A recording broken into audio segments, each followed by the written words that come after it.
Hi friends, ఎలా ఉన్నారు? అందరూ బాగుండాలని మనస్ఫూర్తిగా కోరుకుంటున్నా. ఈరోజు మనం మిక్స్డ్ వెజిటేబుల్ కర్రీ అండి ఎలా ప్రిపేర్ చేయాలో చూద్దాం. నేనైతే ఒక కళాయి అయితే పెట్టుకున్నాను. ఇది కొంచెం హీట్ అయినాక కొద్దిగా ఆయిల్ పోసుకొని దాంట్లో జీరా, పోపు దినుసులు, నెక్స్ట్ వెల్లుల్లి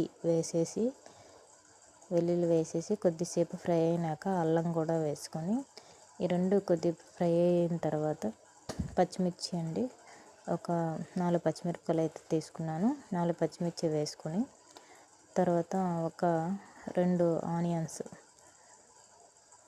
తీసుకొని నెక్స్ట్ కరివేపాకు అండి వేసేసి ఈ ఆనియన్స్ అనేది ఫ్రై అయ్యేంత వరకు ఫ్రై చేసుకోవాలి. బ్రౌన్ కలర్లో వచ్చేంత వరకు ఫ్రై చేసుకోవాలి. తాలింపు తెలుసు కదా అందరికీ, తాలింపు వేగేంత వరకు ఫ్రై చేసేసి ఫస్ట్ అయితే క్యారెట్ అనేది చిన్న చిన్న ముక్కలుగా కట్ చేసి పెట్టుకున్నాం కదా. ఫస్ట్ క్యారెట్ వేసుకోవాలి. ఎందుకంటే క్యారెట్ వేగదు కదా, ముందుగా వేసుకొని కొంచెంసేపు మగ్గించుకుంటే మగ్గుతుంది అనేసి ఉడుకుతుంది అనేసినండి, అంతే. మిక్స్డ్ వెజిటేబుల్ కర్రీ ఎప్పుడైనా చేసామంటే ఏవైతే వేగనివి ఫస్ట్ తొందరగా వేగేవి ఉంటాయి, అందులోనే తొందరగా వేగనివి ఉంటాయి. అందుకే తొందరగా వేగనివి మాత్రమే ఫస్ట్ వేసుకొని కొద్దిసేపు అండి ఆనియన్స్ గట్టి వేసుకుంటాం కదా, దాంట్లో వేసుకుని ఫ్రై చేసుకుంటే కొద్దిసేపటికే వేగుతాయి. నెక్స్ట్ బీన్స్ అయితే వేసుకున్నాను. బీన్స్ కూడా వేసేసి కొంచెంసేపు అయితే ఫ్రై చేసుకోవాలి. మూత పెట్టుకొని ఈ రెండు కొద్దిగా వేగడానికి టైం తీసుకుంటాయి కదా, అందుకనేసి కొద్దిసేపు క్యారెట్ బీన్స్ వేసుకున్నాం కదా, దీన్ని మూత పెట్టుకొని ఒక 5 మినిట్స్ అయితే సిమ్లో ఉడికించుకోవాలండి. ఉడికించుకున్న తర్వాత కాలీఫ్లవర్ అనేది పీసెస్గా కట్ చేసి పెట్టుకున్నాను. ఈ కాలీఫ్లవర్ అనేది ఇందులో వేసుకొని ఫస్ట్ అయితే వాష్ చేసుకొని కొంచెం వేడి నీటిలో అయితే కాలీఫ్లవర్ వేసుకుంటున్నాను. రాళ్ళు ఉప్పు వేసేసి అది వేసుకున్నాక అందులో కడిగేసి తాలింపులో అయితే వేసుకుంటున్నానండి. ఏదైనా పురుగు గట్ట ఉంటాయి కదా, పురుగు ఉంటే అందులో వేస్తే పోతుంది అనేసి రాళ్ళు ఉప్పు వేసేసి కొంచెం పసుపు వేస్తే పోద్దండి. చూడండి, ఆల్రెడీ మూత పెట్టుకొని కొద్దిగా మగ్గినాక నేనైతే కొంచెం ఉప్పు, పసుపు, కారం, ధనియాల పొడి అయితే వేసుకుంటున్నాను. వేసుకొని కొంచెం కలుపుకోవాలండి. కలిపేసి మూత పెట్టుకుందాం.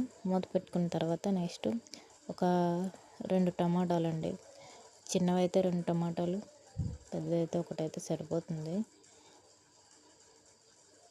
ఒక టమాటా అయితే తీసుకుంటాను పెద్దది, చిన్నవైతే 2 టమాటాలు తీసుకోండి.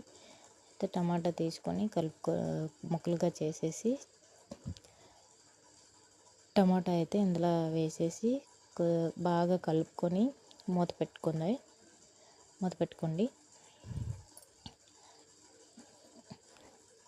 కొంచెం టమాటా వాటర్ వల్ల కూడా కూర అనేది మగ్గుతుంది కదా, ఆ విధంగా అండి. మూత పెట్టుకుంటేనే కొంచెం చాలా వరకు మగ్గిపోతుంది. మనం ఒక్కొక్కటిగా కూరగాయలు వేసాం కదా, అందులో వాటర్ అన్నీ కడిగేసి వేస్తాం కదా, ఆ వాటర్ ఈ వాటర్ పడేసరికి సగం మగ్గిపోతుంది కర్రీ. లాస్ట్గా చూడండి, ఆల్రెడీ మగ్గిపోయింది. లాస్ట్గా కొత్తిమీర వేసేస్తున్నాను నేను. కొత్తిమీర వేసుకొని దించుకోవడమే అండి. మిక్స్ వెజిటేబుల్ కర్రీ నా స్టైల్లో అయితే నేను ఎలా ప్రిపేర్ చేస్తాను, మీరు ఎలా ప్రిపేర్ చేస్తారో కామెంట్ చేయండి, లైక్ చేయండి, షేర్ చేయండి, సబ్స్క్రైబ్ చేయడం మర్చిపోవద్దు ఫ్రెండ్స్. ఇలా కూర కలిపి పెట్టేస్తే ఇదైతే లంచ్ బాక్స్ ప్రిపేర్ చేస్తున్నానండి. కర్రీ అయితే అయిపోయింది. ఈ కర్రీ అనేది అన్నంలో కలిపి పెట్టేస్తే తినేస్తారండి మా పిల్లలు, లేదంటే అసలు తినరు. అందుకని ఇలా ట్రై చేస్తా. మీరు కూడా ఎప్పుడైనా ఇలా ట్రై చేస్తారా? ట్రై చేస్తే కామెంట్ చేయండి, లైక్ చేయండి, షేర్ చేయండి, సబ్స్క్రైబ్ చేయడం మర్చిపోవద్దు friends. Thanks for keep watching. మా పిల్లలు తినాలి అనుకుంటే ఇలా లంచ్ బాక్స్లో ఇలా ప్రిపేర్ చేసేసి ఇంకా రసం ఏమి కలుపునండి, ఈ కర్రీతో పెట్టేస్తే తినేస్తారు. ఇలా అయితే చేస్తాను అంతే. నా వీడియో కనుక నచ్చినట్లయితే ప్లీజ్ లైక్, షేర్, సబ్స్క్రైబ్.